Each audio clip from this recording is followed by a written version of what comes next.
Olá, este é o canal Teologia, Educação e Filosofia. E hoje nós vamos dar continuidade ao estudo dos profetas. A partir de agora nós estaremos estudando os profetas menores. Nós estudamos os profetas maiores e agora vamos entrar no estudo dos profetas menores, tendo aí essa temática, o equilíbrio entre a justiça e a misericórdia. Vamos na nossa introdução. Os profetas foram homens levantados por Deus para comunicar uma mensagem em épocas de grandes necessidades no meio do povo de Deus, nos tempos do Antigo Testamento. Foram pessoas procedentes de diferentes camadas da sociedade que tiveram a sensibilidade para responder positivamente ao chamado de Yahvé e a coragem para entregar uma mensagem desafiadora aos seus ouvintes. Alguns desses homens, além de comunicar verbalmente a mensagem, também tiveram cuidado de escrevê-la, contribuindo dessa forma para a formação da revelação escrita, a Bíblia. Então, primeira questão importante: esses homens foram levantados por Deus, ou seja, o chamado para o ministério profético foi um chamado direto do próprio Deus. Porque para poder exercer algum ministério, é necessário que Deus o chame. E este é o caso dos profetas. Tanto que quando os profetas eles vão transmitir as suas mensagens, eles sempre tinham uma fórmula. Eles diziam assim: assim diz o Senhor. Por quê? Porque através desta afirmativa, eles estavam apresentando ao povo ou aos líderes nos quais eles estariam profetizando que a autoridade daquela mensagem não era a autoridade desse próprio, não era o próprio profeta, não era a própria pessoa, mas era aquele que os levantou, ou seja, aqueles que os chamou para comunicar aquela mensagem. Então, esses homens foram levantados por Deus para que transmitissem a mensagem nos diversos períodos da história de Israel, em que Israel não andou conforme a aliança estabelecida entre Deus e Israel. Então, eles foram procedentes de diversas camadas sociais. Nós temos boiadeiro, nós temos, como Amós, nós temos estadistas, como Moisés. Então, nós temos vários tipos de pessoas de diferentes condições sociais, alguns vivendo no palácio, outros vivendo nos interiores, mas que foram chamados e tiveram a sensibilidade de responder positivamente. Apesar que nós vemos que muitos dos profetas, ao serem chamados, diziam: Senhor, eu não sei falar, Senhor, mas eu não sou capaz. Mas, ao mesmo tempo, eles aceitaram, a chamada de Deus. E isso que nós queremos dizer que responderam positivamente. Por quê? Porque eles tinham o direito também de dizer não. Falaram: não, Senhor, chama outro que eu não vou querer.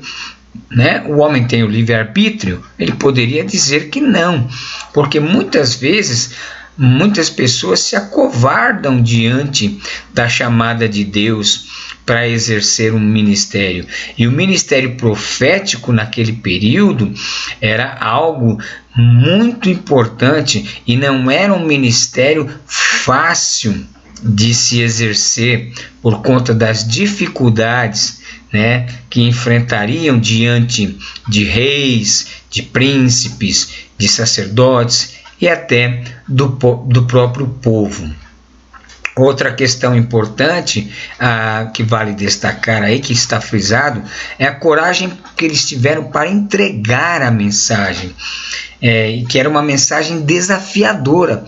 Por quê? Porque nós vamos perceber que esse período dos profetas menores foi um período onde a nação de Israel estava corrompida, vivendo na idolatria, vivendo totalmente diferente do propósito no qual Deus tinha para aquela nação. Porque às vezes é muito fácil para nós entregarmos uma mensagem de bênção, uma mensagem, né, que deixa as pessoas felizes, que alicia às vezes até o ego da pessoa. Agora, duro é quando você tem que transmitir uma mensagem dura, uma mensagem de correção, uma mensagem de exortação, né? Não é fácil, mas esses homens tiveram essa coragem, né, para entregar essas mensagens que eram desafiadoras, tanto no sentido de correção, né, mas também todas essas mensagens, como nós vamos observar, tinham o seu lado gracioso da parte de Deus, porque Deus apontava o erro, Deus apontava a sua indignação, né, nessas mensagens, mas Deus também apontava o caminho pelo qual ele poderia mudar de posição se o povo também mudasse, se arrependesse, tivesse fé.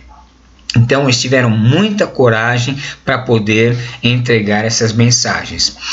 E uma coisa importante é que esses profetas que nós vamos estudar são chamados de profetas escritores.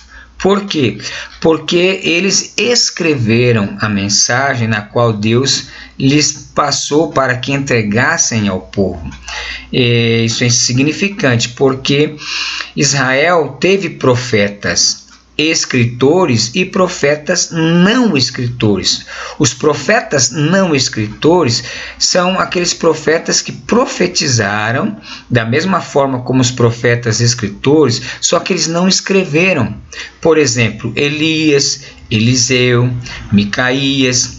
Então temos vários profetas que não são escritores e nós temos esses profetas que são escritores.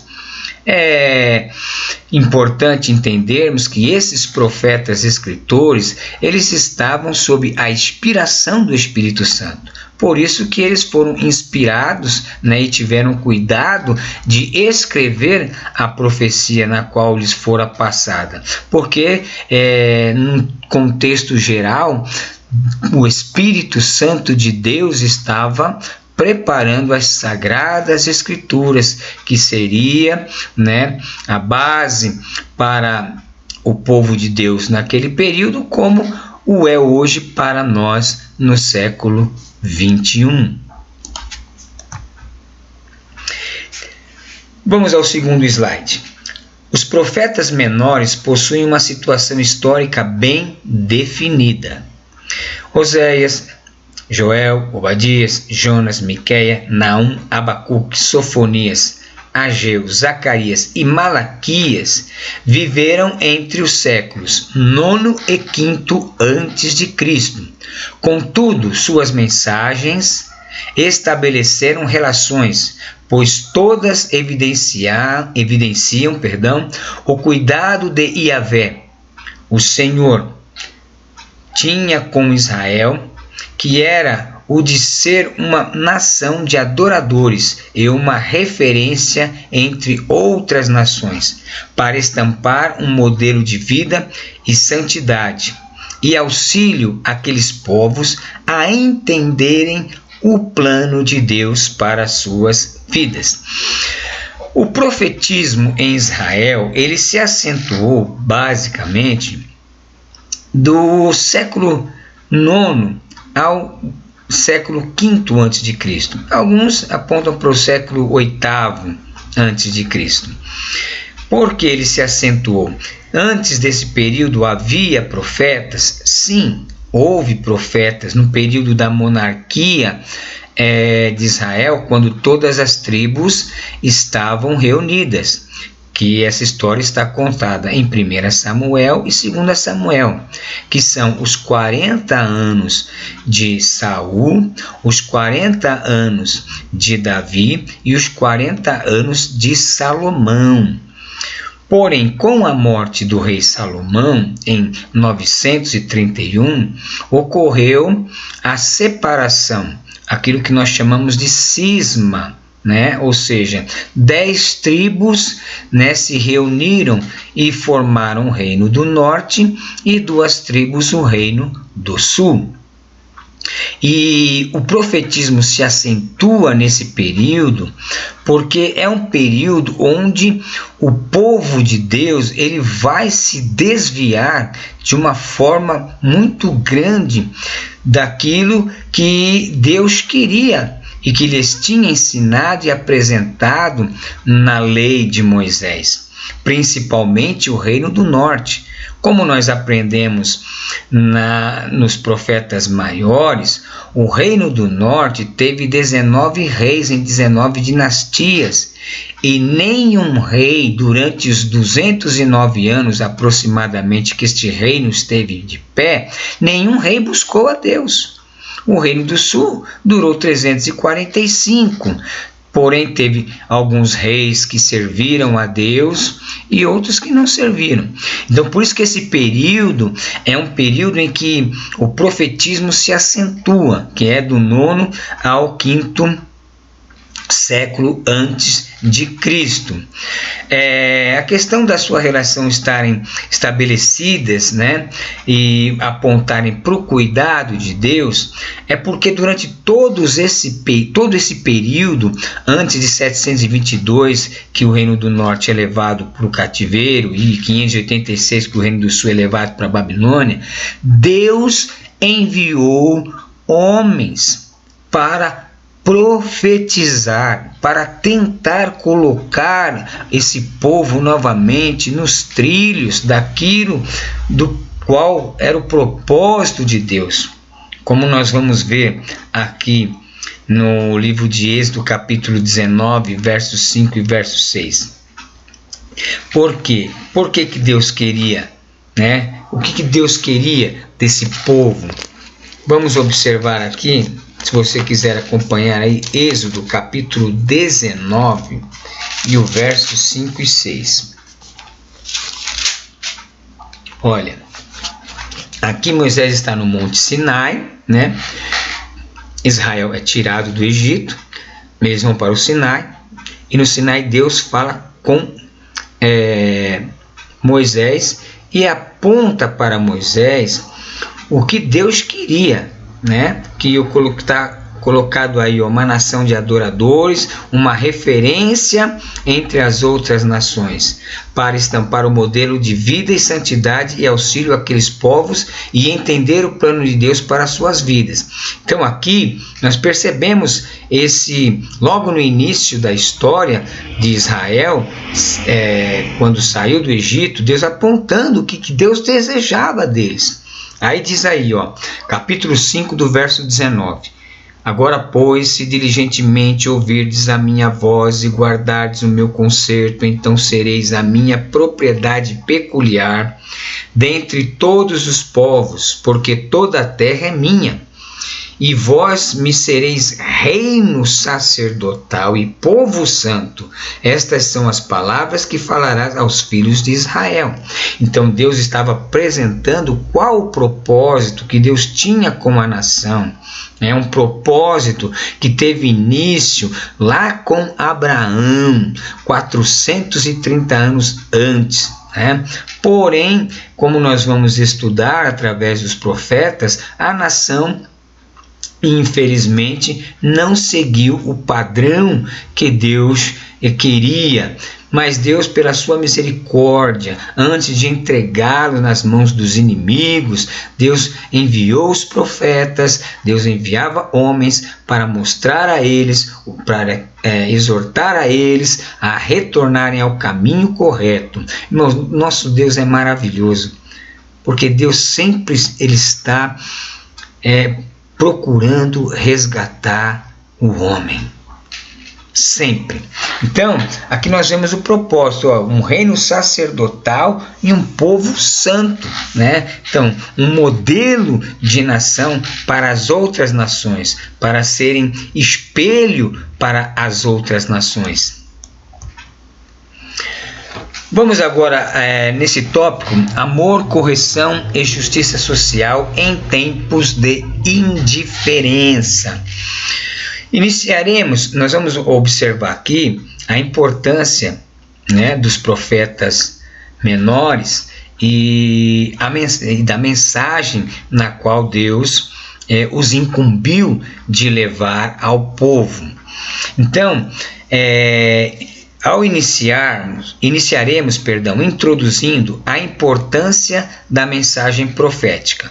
É importante nesse momento você ter bastante atenção e compreender, porque isso que nós vamos analisar aqui, essa importância dessa mensagem profética, ela vai servir como parâmetro para o estudo de todos os outros profetas, né? Dos profetas menores, todos. E também aplicar nos profetas maiores. São princípios norteadores que vão nos ajudar a compreender a mensagem de Deus para aquele período.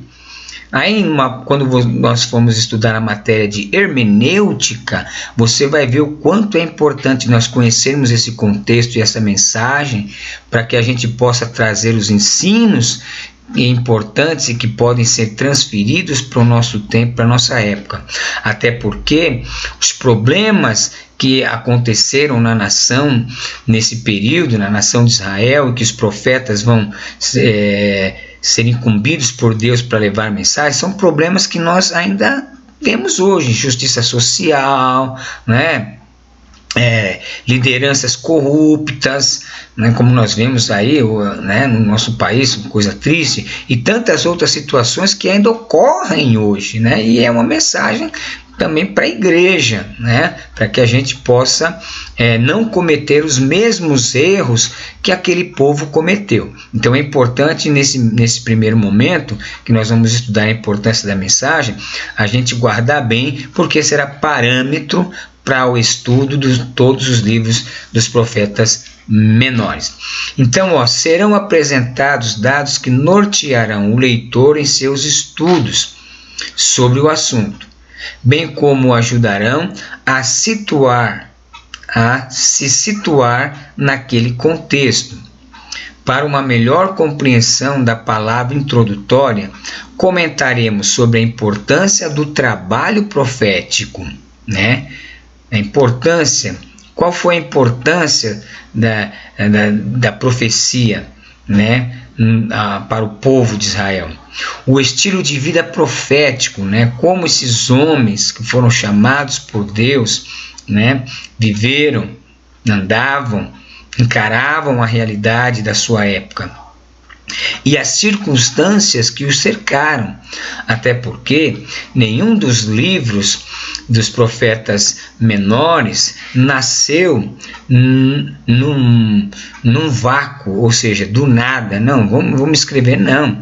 Havia situações concretas acontecendo dentro da nação, pela qual Deus levanta o profeta, que traz uma mensagem específica para a nação naquele período, diante daqueles problemas. Então é importante nós observarmos isso, que todos os livros tinham uma situação histórica, uma circunstância histórica que provocou, né, e que trouxe à tona o movimento profético e a escritura do livro naquele período. Então temos aqui 3 exemplos dos 3 primeiros profetas que nós vamos estudar, que é Oséias, Joel e Amós. Então, olha, em Oséias, a mensagem do amor de Deus. Analisaremos os resultados funestos do rompimento do relacionamento com Deus e seu esforço de restaurá-los. Ou seja, dando uma pequena pincelada, né? Em Oséias, Deus vai colocar como uma lição para aquele povo o casamento de Oséias com uma mulher que, após ter casado, ela sai para se prostituir com outros homens, né? Então, quebrando a aliança do casamento. Então, Deus vai pegar esse contexto, essa história do próprio profeta, para mostrar a infidelidade de Israel. E isso vai ficar muito claro quando nós formos estudar o profeta Oséias. Perdão. Em Joel, a mensagem do juízo divino. Observaremos o modo como o Senhor usa as catástrofes para corrigir o seu povo e como esses juízos históricos se referem ao juízo final. Ou seja, em Joel, nós vamos estudar o juízo de Deus sobre o povo de Israel naquele período, né? E o porquê do juízo de Deus, né? E eles são parâmetros que nos apontam também para a questão do juízo final. É muito interessante isso, até porque nós vivemos hoje num contexto em que as pessoas acham que elas não vão dar contas para ninguém dos seus erros, né, dos seus pecados, assim como o povo estava naquele momento. Então Deus usa catástrofes, né, naquele período para advertir o povo, para corrigir o povo.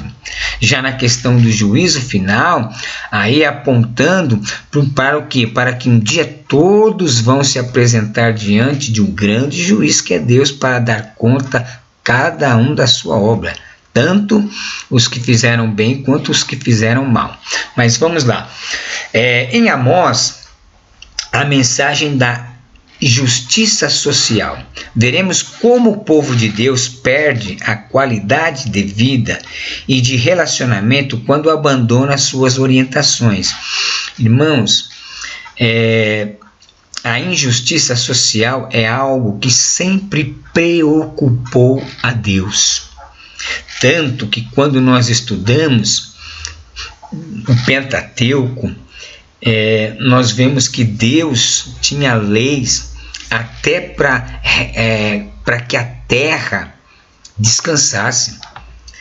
Lá em Levítico, se não me falha a memória, capítulo 25, Deus dá a lei em que o povo tinha que trabalhar na terra 6 anos, plantando, colhendo. No 7º ano, a terra tinha que descansar. Ninguém plantava nem colhia nada. Era propósito de Deus, veja, para cuidar da terra.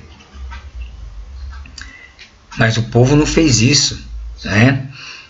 E ainda o povo pergunta, e Deus diz ainda para Israel, e se vocês me perguntarem, o que nós vamos comer no 7º ano, que a terra não vai poder ser trabalhada? E no 8º ano, que nós vamos plantar? E no 9º ano, até nascer? Aí Deus disse, olha, no 6º ano, eu vou dar a vocês uma colheita, que vai ser uma colheita de 3 anos. Vou antecipar para que os 3 anos que vai ficar a terra, né, até colher novamente, não falte nada para vocês. Tem uma lidinha lá, nós já estudamos sobre isso, quem está fazendo o curso no CITESC com a gente, né, nós estudamos sobre isso. Então, Deus tinha lei para deixar, quando da colheita, deixar alguma coisa para as pessoas mais pobres. Então, Deus tinha diversas leis que oprimia, né, de forma enfática a injustiça social. E no livro de Amós, nós vamos ver que a injustiça social é o tema central. E isso deixa Deus irado. Imagine hoje, né, meus queridos? Imagine hoje. Lá naquela época, eram alguns, não sei exatamente quantas pessoas, né, existia no reino, mas imagine hoje 7 bilhões de pessoas, o quanto da injustiça social que nós estamos vendo. Mas a mensagem de Oséias vai ser muito importante para nós também no nosso tempo. Então, a importância da mensagem profética. A mensagem bíblica dos profetas menores é atual e intrigante. Nós vamos ver que é atual porque muito do que ocorreu naquele período ocorre ainda hoje, né? Ela propõe princípios para as mais diferentes ocasiões da vida de uma pessoa ou de um povo. Este tipo de mensagem tem a ver com a época de seus mensageiros profetas, mas muita pertinência com a nossa realidade. Por exemplo, estava falando há momentos atrás da questão da injustiça social que nós encontramos no livro de Amós, né? É uma realidade que nós vemos hoje com toda certeza, né? Lá, Israel teve muito problema com idolatria, nós não temos hoje quanta idolatria nós observamos. Então essas mensagens que serviram para aquelas ocasiões, né, também elas têm uma grande importância para a vida hoje, até porque muitas das situações se repetem nos nossos dias dentro de contextos diferentes, né? Aqui nós estamos no Ocidente, no século XXI, né, bem diferente de alguns detalhes que acontecia naquele período. Então, que é justamente esse segundo parágrafo aí, ó. Ao olharmos para essas profecias, encontramos elementos desconhecidos, tais como povos inexistentes hoje, né? Muitos povos daquela época não existem mais hoje. Localidades desconhecidas na atualidade, né? Localidades que hoje não se conhecem, não tem uma exatidão. Palavras em desuso. Imagine, irmãos, nós estamos estudando mais de 2000 anos, né? Bem mais de 2000 anos, nós estamos estudando um período antes de Cristo, né? Então muitas das palavras, né, não tem mais um uso, né? Isso é importante principalmente quando a gente vai estudar, né, a hermenêutica para trazer lições para nós. Além de uma realidade sociocultural diferente da nossa. A realidade do Oriente daquele período é totalmente diferente do nosso. Essas coisas precisam ser levadas em consideração para que a gente possa, né, entender a mensagem para eles e ver como essa mensagem se encaixa no nosso contexto hoje. A realidade israelita do último milênio antes do nascimento de nosso Senhor Jesus Cristo. Essa era o período que nós estamos estudando agora, ok? Por isso que é muito importante você, além desse estudo, ler livros que falam da cultura, né, daquele período, dos governos, de como era a vida cotidiana, as casas, as roupas e etc., para que você possa ter uma compreensão melhor para entender aquele período, até mesmo o pensamento daquele período, ok? O último parágrafo aí, ó. Para auxiliar o entendimento dessas mensagens, trataremos da relação que essa categoria literária da Bíblia estabelece com o todo bíblico. Isso é muito importante. Por quê? Porque nós vamos observar que todo o relacionamento de Deus para com Israel está estabelecido, né, no Pentateuco, na lei mosaica. O Israel era regido, ou deveria ter sido regido, exclusivamente pelo que estava revelado no livro da lei, tá? Como nós veremos mais adiante. Também será apresentado o perfil dos profetas, né? Desses homens que atenderam o chamado de Deus, principalmente os aspectos comuns a todos eles. Além disso, vamos observar a época em que eles viveram e profetizaram, e ofereceremos as razões por que Deus levantou os profetas como seus mensageiros. Então, como eu já disse antes, havia uma razão, né? Havia uma razão pelo qual Deus levantou o profeta naquele período para falar aquela mensagem naquele momento ao povo. A profecia no contexto das Escrituras. Então, como eu falei no último parágrafo, esse agora vai abrir um pouquinho melhor a nossa compreensão da questão do relacionamento entre Deus e Israel.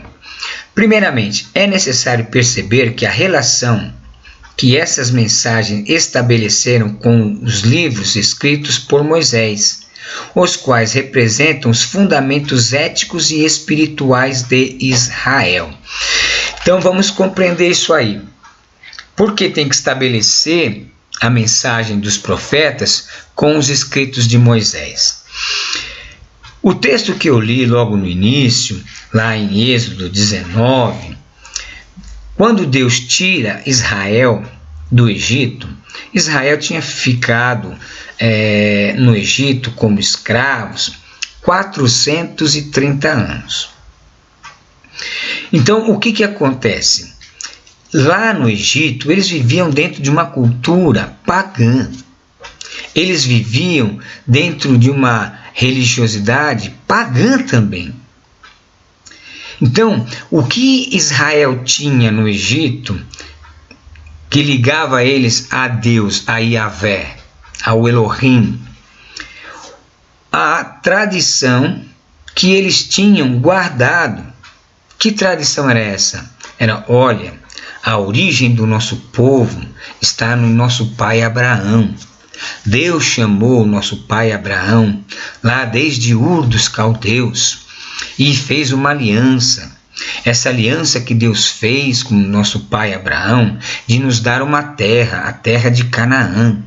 Depois Deus, o que ele fez? Ele renovou esta aliança com o nosso pai Isaque. E depois Deus também renovou essa aliança com o nosso pai Jacó. Aí teve fome na terra de Canaã e nós viemos para essa terra. Através do nosso pai José, que veio antes, que foi um trabalhar de Deus. Então eles tinham essa tradição. Agora, veja que uma tradição, irmãos, eles não tinham uma Bíblia, não tinham os escritos inspirados, eles tinham a tradição que era passada boca a boca. E nesses 400 anos, eles não conheciam a Deus. E quando Deus os tira do Egito, o que Deus faz? Leva eles até o Monte Sinai e dá a lei moral, que é os 10 mandamentos. Depois Deus dá a lei cerimonial de como eles deveriam adorar a Deus, ensinando como eles deveriam construir o tabernáculo e depois como deveria ser os sacrifícios no livro de Levítico. Deus dá a lei civil também, para que eles começassem a entender que eles agora iriam viver como uma nação autônoma. Porque, irmão, eles saíram do Egito como cabeça de escravo, não saíram como soldados, não. Eles iam aprender a viver como uma sociedade autônoma, tendo a sua própria terra, as suas próprias leis, o seu próprio Deus, a sua própria regra de vida, a sua própria espiritualidade.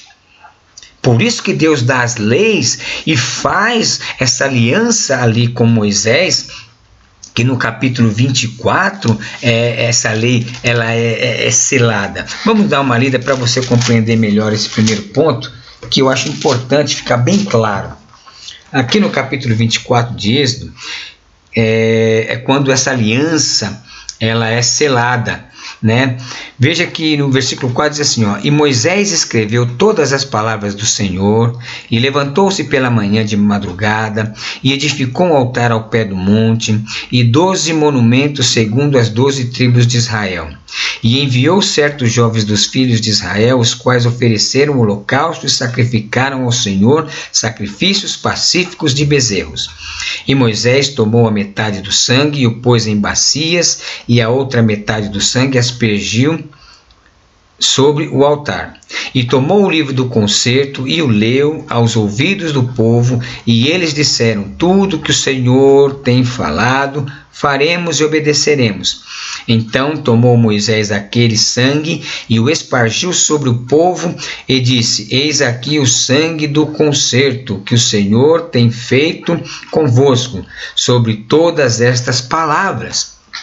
Então, a mensagem vai surgir nesse período que nós estamos estudando. Por quê? Porque o povo desse período não está observando as leis que foram dadas naquele período que Moisés escreveu as leis nas quais eles deveriam viver obedecendo a Deus, servindo a Deus, mantendo um relacionamento de amor com Deus e de fidelidade com Deus. Então é por isso que é necessário estabelecer essa relação da mensagem com a lei mosaica. Segundo ponto aí, devemos vincular a relação histórica dos profetas com os livros de Reis e Crônicas, que apresentam uma trajetória do povo de Israel. Então, o que acontece? Esse período que nós estamos estudando é o período do reino dividido, que começa praticamente no livro de Reis. Reis capítulo 11, 12 para frente, nós vamos ver a divisão, logo após a morte do rei Salomão.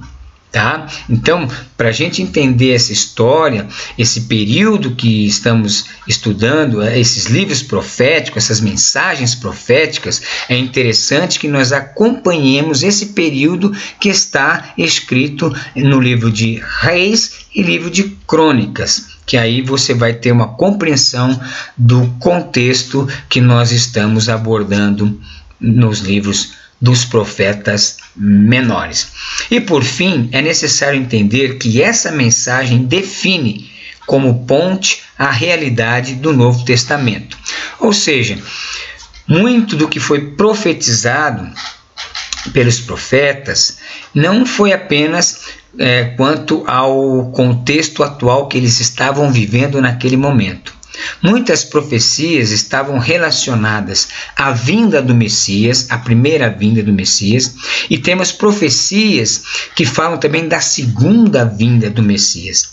Então, essas mensagens, elas também são pontes para a realidade e o cumprimento de muitas dessas profecias que ocorreram no Novo Testamento. Um exemplo interessante para você perceber isso é quando você lê o livro de Mateus. Na tradição, crê-se que Mateus escreveu para judeus, apesar de escrever para a igreja toda, lógico, mas naquele momento para crentes judeus. E Mateus escreve de uma forma em que ele vai apresentando as profecias que foram ditas no Antigo Testamento pelos profetas, inclusive os profetas maiores e menores, que são os profetas, e o cumprimento na pessoa do Senhor Jesus Cristo. Então, aí nós vemos uma ponte para o Novo Testamento. O Antigo Testamento é classificado pelos judeus como lei, salmos e profetas. Tá? Essa classificação, ela também foi a classificação apontada pelo nosso Senhor Jesus Cristo em Lucas, capítulo...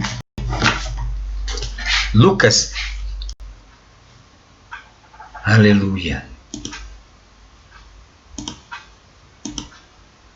Eita, meu Deus. Perdão-nos.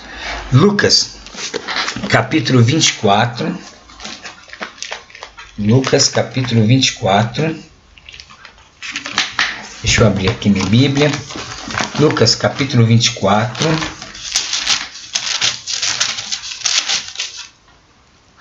E o verso 44.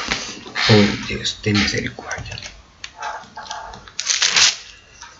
E disse-lhes: são estas palavras que vos disse estando ainda convosco.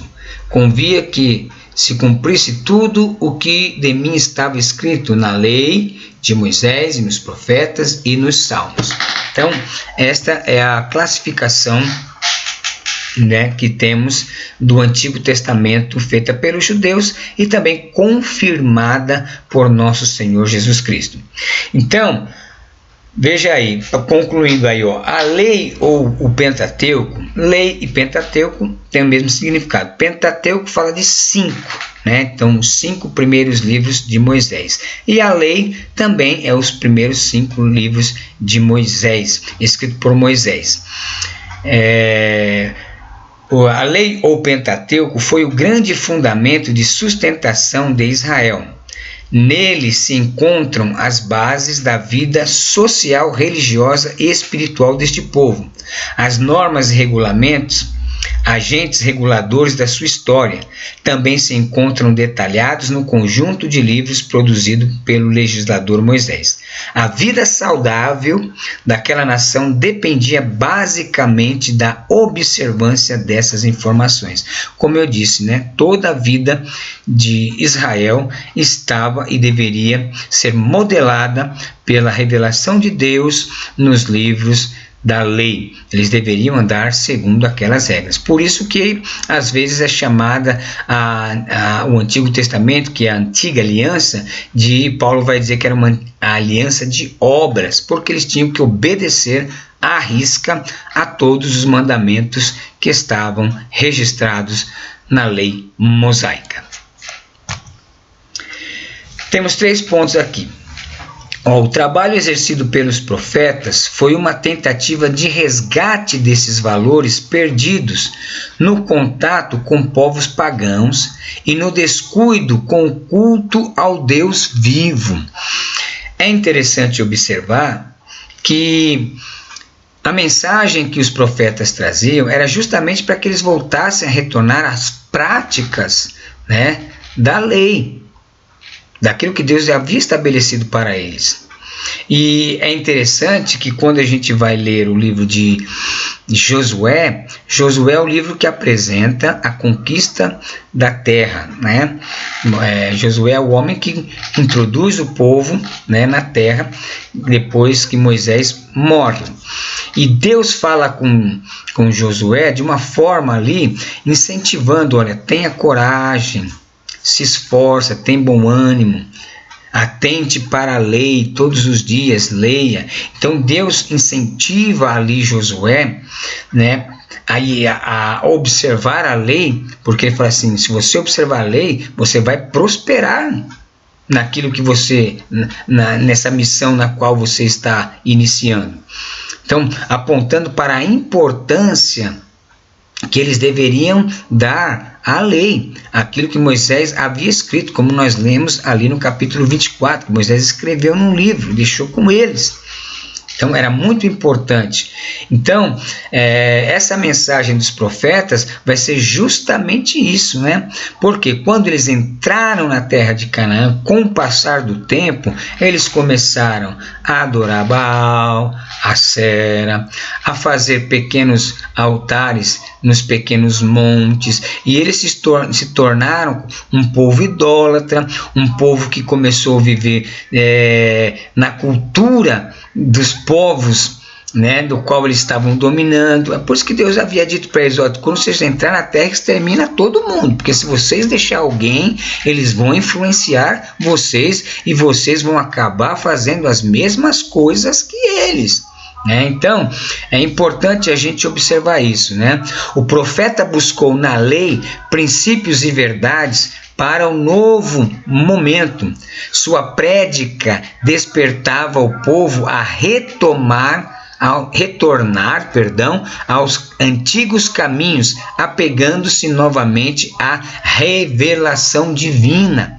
Então eles tinham, os profetas tentavam fazer com que o povo se voltasse novamente para a lei de Deus, se voltasse para Deus, mas, como nós veremos, não foi o que aconteceu. Segundo ponto, a religiosidade tradicional, a qual era praticada sem entendimento, era condenada. Ou seja, que religiosidade tradicional é essa? Era aquela coisa, irmão, de só aparência. Você vai ver que no livro em alguns profetas, Deus vai falar que não suporta mais o culto deles. Não suporto mais o culto, nem as ofertas que vocês trazem, não aguento mais.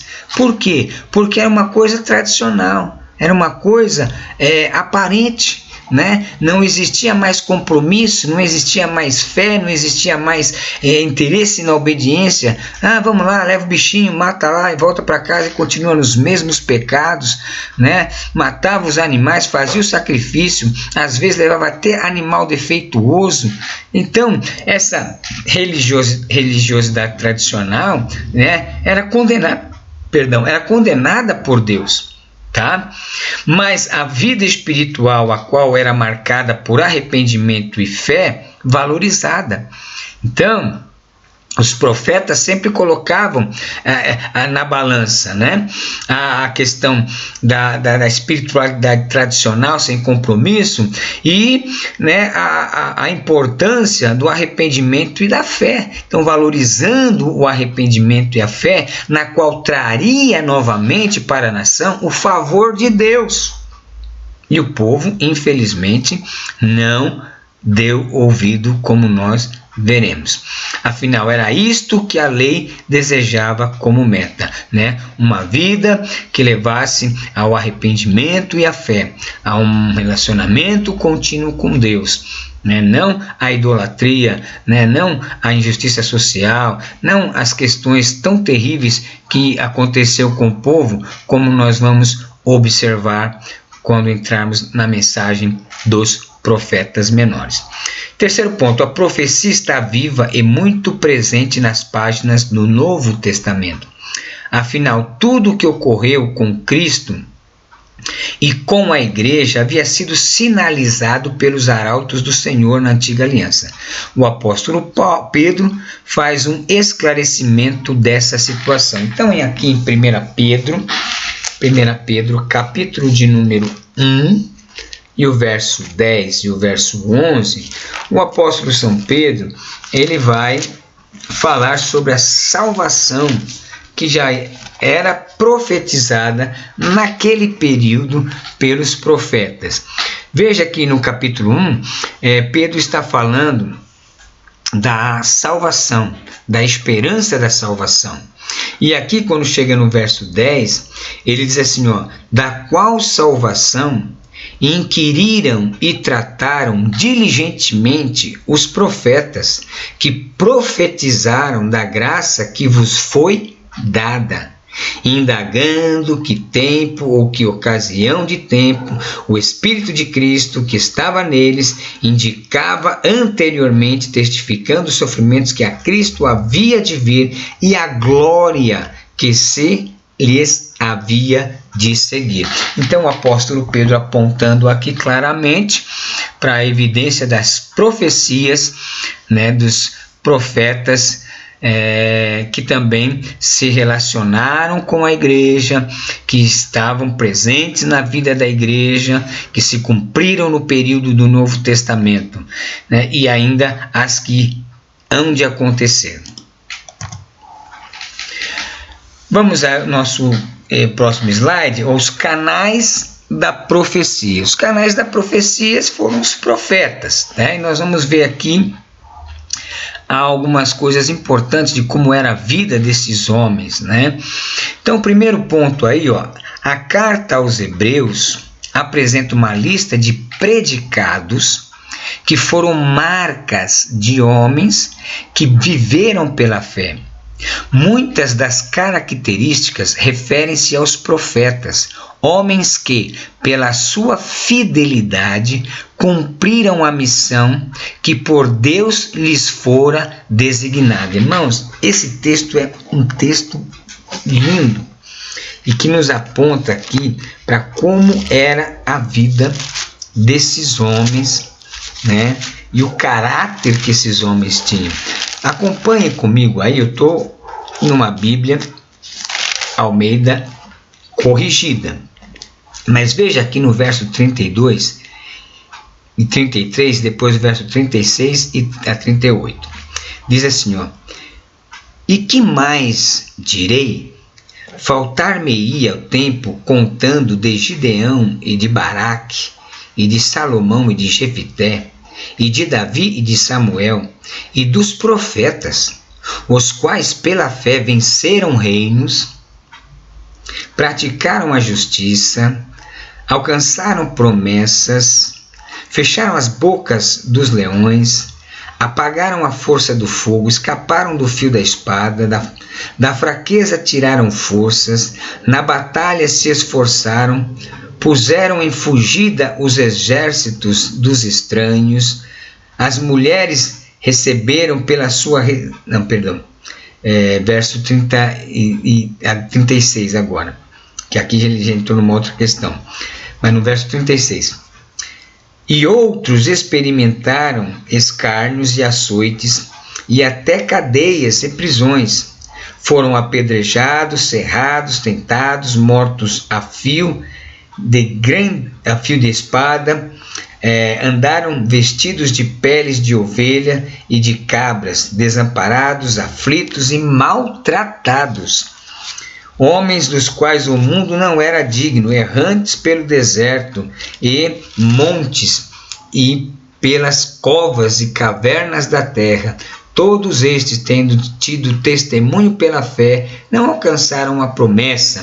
Veja que o que interessa para nós aqui é as características que o escritor apresenta do que esses homens passaram, do que esses homens viveram e de que tipo de homens eram esses.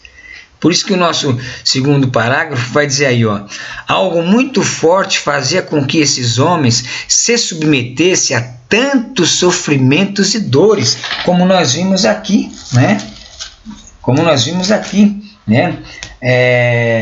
Foram apedrejados, serrados, mortos a fio da espada, andaram vestidos de peles de ovelhas e de cabras, desamparados, aflitos e maltratados, né? Olha só as características e o que aqueles homens enfrentaram para cumprir com o propósito de Deus no qual eles haviam sido chamados.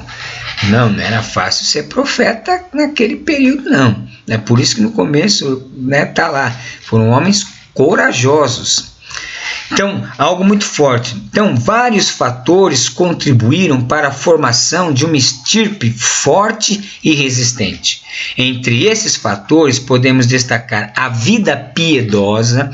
E piedade aqui, irmãos, algumas pessoas confundem piedade com compaixão, com dó. Mas vida de piedade não é isso. Vida de piedade é uma vida de temor e de respeito às coisas de Deus. É isso que é vida de piedade, tá? Então eles tinham essas características, uma vida de piedade. O compromisso com o povo, ou seja, que compromisso era esse? Doía no coração daqueles profetas verem a situação pecaminosa do seu povo. E eles não se conformavam em ver aquela situação. Irmãos, que nós possamos ter essa mesma disponibilidade, disposição, né? Concluindo aí foram homens que viveram o compromisso com o povo e a vida com propósito, né? Ou seja, eles não eram pessoas que estavam aí andando de qualquer jeito, não, havia um propósito. Em outras palavras, foram homens que tiveram uma profunda experiência com Deus, né? Possuíram uma capacidade aguçada de indignação e nutriram uma intensa vontade de mudança. Então, é importantíssimo essa questão da experiência com Deus, né? No livro de 2 Pedro, onde o conhecimento de Deus é um tema muito forte naquela epístola, ali Pedro nos ensina algo muito importante.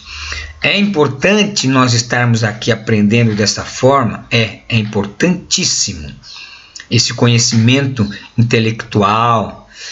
Mas esse conhecimento intelectual, ele só vai produzir frutos se ele estiver regado também com o conhecimento de uma experiência pessoal com Deus. Né? Nós temos que ter uma experiência pessoal com Deus, para que esse conhecimento, né, seja revertido, tenha como resultado uma vida própria, né, particular, né, santificada, como o ensino que nós levamos às outras pessoas, os conduzam também a uma vida santificada, tá? Então essa indignação com a situação do povo e a experiência que tinham com Deus faziam que eles suportassem e levassem a cabo aquilo que Deus havia colocado na mão deles para fazerem, né, para levarem a mensagem ao povo de Deus. Então a experiência com Deus sempre foi o suporte para o exercício de qualquer ministério espiritual, inclusive o profético, tá? A experiência com Deus, irmão, é fundamental, né? De onde Deus te tirou? Pense nisso. A vida dos profetas foi impactada por Deus através de uma palavra dirigida, de circunstâncias especiais ou própria observação da realidade à sua volta. Na maioria das vezes, levaram a vida em sua normalidade até o momento da sua chamada. Ou seja, eles viviam como homens comuns, como qualquer outro. Mas em dado momento da vida, né, nós vamos observar nos estudos dos profetas que em dado momento da vida Deus aparece e fala: eu tenho chamado para uma tarefa, né?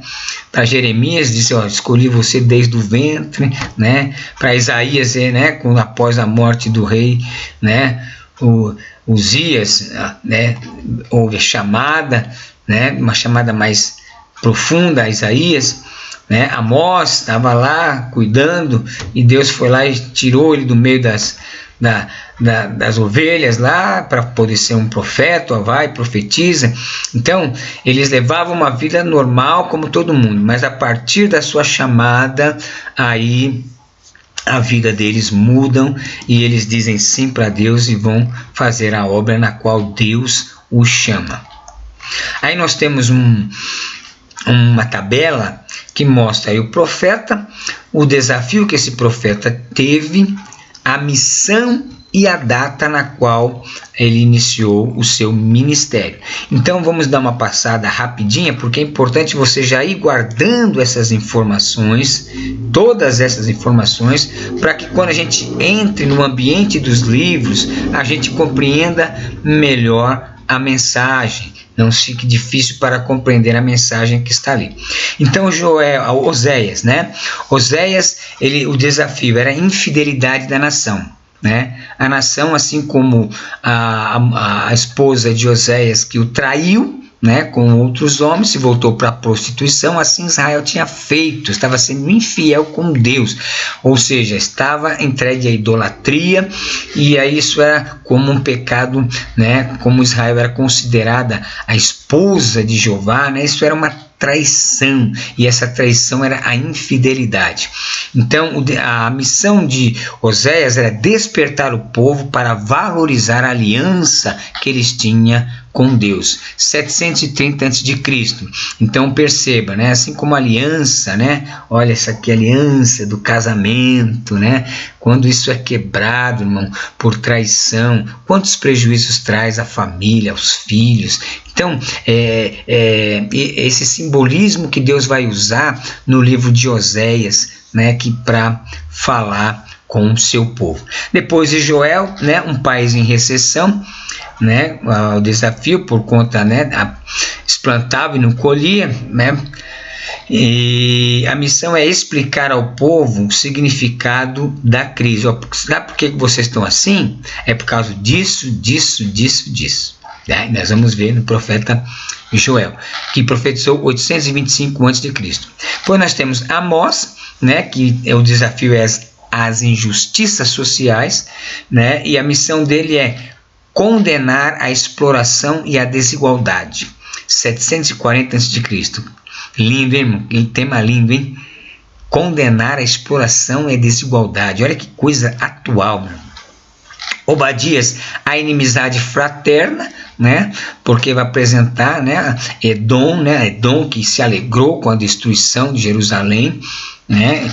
E por que inimizade fraterna? Porque Edom era irmão, né, de Israel. Né, porque Edom, né, era Esaú, né, Então, Jacó e Esaú eram irmãos, e acabou depois tendo essa inimizade, e Deus vai, né, usar Obadias para informar as consequências do ódio que Edom tinha contra o povo de Israel. Depois nós temos Jonas, que é a missão estrangeira, que foi pregar para os assírios em 760. Nós conhecemos bem a história e vamos ver essa missão, né, a sua importância, os seus resultados, né, o ressentimento do profeta. Depois nós vamos ver Miqueias, a religião formal, né, que é o desafio, pregar, falar do formalismo religioso, 730 a.C., né, que é aquela coisa formal. Eles iam para a casa do Senhor por uma obrigação, mas o coração estava longe. Esse povo me adora, né, com seus lábios, traz seus sacrifícios, mas o coração está longe de mim. Basicamente era essa questão da religião formal. Depois, Naum, o imperialismo assírio, né, comunicar a tirania assíria, em 710 a.C. Depois nós temos Abacuque, crises da fé, argumentar o modo disciplinar de Deus, porque Abacuque ficou muito atormentado, vamos dizer assim, quando Deus disse que ia trazer a Babilônia para ser instrumento de juízo contra o Judá. Ele falou: meu Deus, mas como é que você pode fazer um negócio desse? Primeiro, Abacuque disse para Deus: Deus, você não está vendo o pecado aqui em Judá, não? Você não está vendo o que está acontecendo, não? Né? Aí Deus falou: tô. Aí ele falou: não vai fazer nada, não?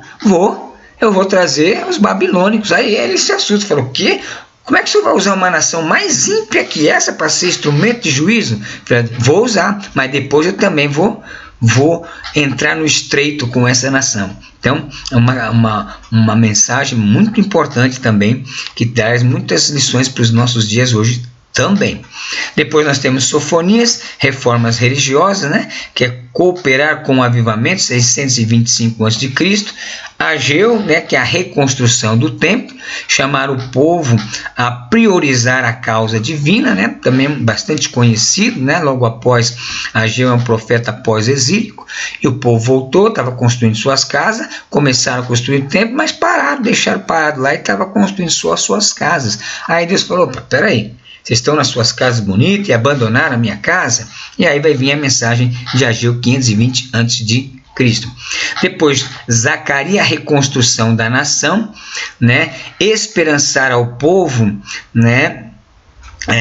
Acerca do seu futuro.